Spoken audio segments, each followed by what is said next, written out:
Yaxshi usta bor. Oddiy usta. Ko'rsangiz qop-qora. Obto'da ishtori qorayib ketgan. Qo'lini ushlasangiz, qo'li qavarib ketgan, yorilib ketgan. Lekin mana shu yerda o'tirgan ancha-munchamizdan boy. Puli ko'p. Nimaga? U zo'r usta. G'ishta tekkizveradi, betonni zo'r qo'yadi, tomni zo'r yopadi. Yaxshi hunaringiz bo'lsin-da.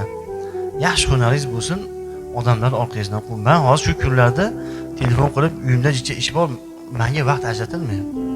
Voy iltimos. Zaman qora aka, va'dalarim bor. Qarang, ochirit.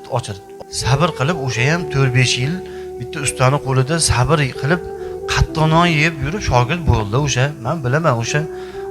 Bir qaysidir yillari bir 5000 berib tursiz, cho'ntagdan 5000 chiqmagan o'sha mahalla. Shogird bo'lib sabr qildi, o'rgandi hunarni. Tepildi, urildi. Oxiri o'sha loyam tepilaversa, urilaversa oxiri chini bo'ladi degandaqa. Oxiri o'sha bola chini bo'lib, mana hozir hech kimga vaqti yo'q.